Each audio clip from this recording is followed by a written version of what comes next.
تعرف ان لو اجدادنا كانوا موجودين دلوقتي وشافوا اللي بنعمله في الخيول كانوا سجنونا؟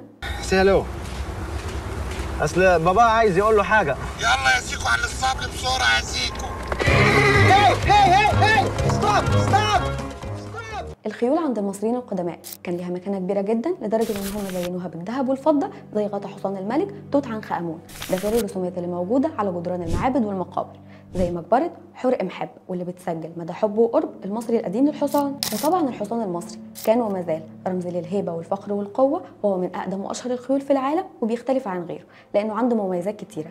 عد معايا يا سيدي، يعني مثلا معروف بنقائه وجماله وسرعته وخفه حركته وقوه جسمه واخلاصه وذكائه وغيرهم كتير. وكان الفراعنه بيستخدموا الحصنه في مجالات كتير، وكانت من اهم وسائل النقل للملوك والفرسان، وكمان نقل البضايع واستخدموها في اعمال الزراعه. اما في ارض المعركه بتظهر قوتها الحقيقيه لانها ساعدت ملوك كتير على الانتصار زي الملك رمسيس الثاني والملك احمس. وفنيا كانت مصدر الهام لفنانين كتير زمان ودلوقتي، والملك رمسيس الثاني كتب لها قصيده بعد انتصاره في الحرب، وده لان الخيول كانت السبب في الحفاظ على حياته في معركه قادش وانتصاره على الحصار اللي كان هيتسبب في موته. ومن وقت المصريين القدماء ولحد دلوقتي فضل الخيل المصري زي الانسان المصري محتفظ بصفاته واصوله المصريه، وفضل الخيل المصري له قيمته وبيلاقي اهتمام كبير من كل محبي الخيول في العالم، وبيقدر سعره بمبالغ ضخمه. وسبق وكان في فيديو للشيخ فهد الأحمد الصباح كان بيأكد فيه ان في فرق ما بين الخيول المصريه وباقي الخيول الثانيه، وقال ان ما بقاش في خيول عربيه نقيه وانها انقرضت الا الخيل المصري واللي فضل مستمر لحد دلوقتي.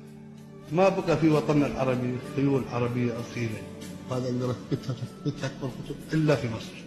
ده غير الكلام اللي قاله الرحاله الروسي بوتفهارد اللي زار مصر والجزيره العربيه، وقال ان في خيول كتير دخلت انجلترا تحت مسمى الخيل العربي، ولكن الفرسه المصريه هي اللي كانت بتنتج سلاله اجود واحسن من السوريه المحليه. ده غير ان بدو اهل الحجاز زمان كانوا بيشتروا الفرس المصري من قوافل الحجاج المصريين وبيبيعوا الذكور اللي بتتولد لاهل اليمن. ولكن بالرغم من تاريخ الخيول وقيمتها الكبيره تاريخيا، ورغم ان ديننا وصانا عليها اننا نراعيها ونحافظ عليها واتكرمت في القران في ايات كتيره، الا ان في وقتنا الحالي بقى في نماذج كتير مفيش في قلوبها رحمه ولا انسانيه بتاذي الخيول وغيرها من الحيوانات. وهنا يجي السؤال، في وجود تاريخ عريق ووصيه دينيه محتاج ايه تاني عشان تحافظ على الخيل وبقيه الحيوانات؟